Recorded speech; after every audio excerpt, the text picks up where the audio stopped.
మరో breaking news చూస్తున్నాం. Kaleshwaram project అవకతవకలపై విచారణ వేగవంతమవుతోంది. మరి కాసేపట్లో జస్టిస్ పినాకిని చంద్రఘోష్ హైదరాబాద్ కు చేరుకోనున్నారు. జస్టిస్ పినాకిని చంద్రఘోష్ నేతృత్వంలో కమిషన్ కాళేశ్వరం ప్రాజెక్టు విచారణ జరపనుంది. మేడిగడ్డ కుంగుబాటుపై ప్రభుత్వం జ్యుడిషియల్ ఎంక్వైరీకి ఆదేశించింది. బీఆర్కే భవన్లోని 8వ అంతస్తులో కమిషన్ ఆఫీసును కూడా ఏర్పాటు చేశారు. కాళేశ్వరం ప్రాజెక్టుపై కాగ్ నివేదిక, విజిలెన్స్ నివేదికల ఆధారంగా జ్యుడిషియల్ ఎంక్వైరీ జరగనుంది.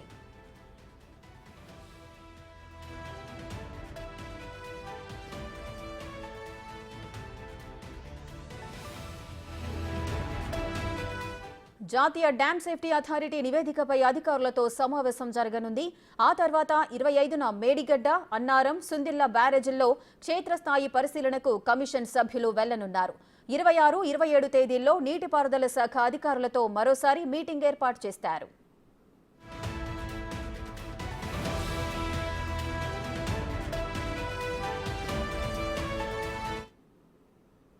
మరింత సమాచారం మా deputy bureau chief Sadiq live లో అందిస్తారు. సాదిక్, కాళేశ్వరంలో జరిగిన అవకతవకలపై ఈ రోజు జ్యుడిషియల్ ఎంక్వైరీ జరగబోతోంది. ఏ అంశాలను ముఖ్యంగా పరిగణలోనికి తీసుకుంటున్నారు?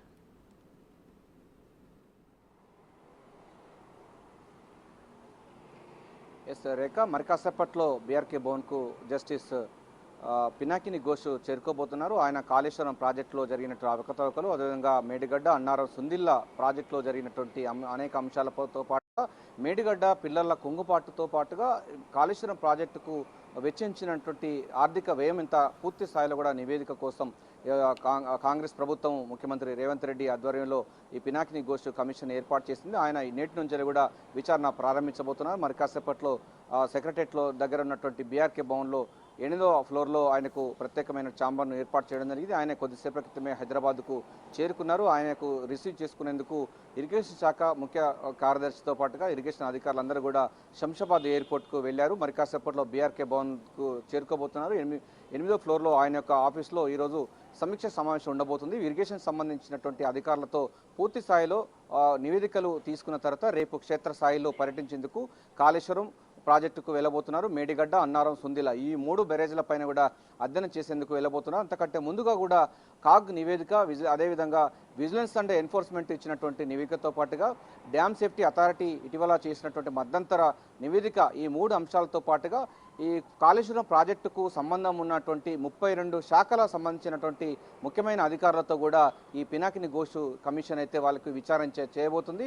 దీంతో పాటుగా అవసరం అనుకుంటే రాజకీయమైనటువంటి రాజకీయ ప్రోద్బలంతో కూడా దీనిలో ప్రమేయం ఉన్న నేపథ్యంలో వారికి కూడా సమన్లు జారీ చేయడమా లేకపోతే నోటీసులు జారీ చేయడం అని కూడా పినాకిని ఘోష్ తన ఎంక్వైరీలో చెప్పబోయే అవకాశం ఉంది. అయితే ఈ రోజు మాత్రం ఫార్మాలిటీగా ఈ రోజు వచ్చి ఆయన బాధ్యతలు చేపడతారు. ఈ నేటి నుంచి కూడా కట్టసి కాలుగా మొత్తం ఇరిగేషన్ శాఖ అధికారులతో చర్చించిన తర్వాత రేపు మాత్రం మేడిగడ్డకు, కాళేశ్వరం మేడిగడ్డకు వెళ్ళబోతున్నారు. మేడిగడ్డ 3 బ్యారేజీలు చూసిన తర్వాత ఈ నెల 26, 27 2 రోజుల పాటు కూడా ఇక్కడ పూర్తి స్థాయిలో డే అంతా కూడా ఇరిగేషన్ శాఖ ముఖ్య కార్యదర్శితో పాటుగా మిగతా సంబంధించినటువంటి వాళ్లకు, అదేవిధంగా కాళేశ్వరం ప్రాజెక్టు నిర్మించినటువంటి ఏజెన్సీలు, అదేవిధంగా దానికి సంబంధించిన కాంట్రాక్టర్ అందరితో కూడా సమావేశం కానున్నారు పినాకిని ఘోష్. సో ఏదైనప్పటికీ కాళేశ్వరం ప్రాజెక్టులో జరిగిన అవకతవకలు, అదేవిధంగా మేడిగడ్డ కుంగుబాటు పగుళ్లు సంబంధించిన అంశాలపైన పూర్తి స్థాయిలో నివేదిక ఇచ్చేందుకు గాను పినాకిని ఘోష్ కమిషన్ మాత్రం చాలా శరవేగంగా విచారణ చేపడుతుంది.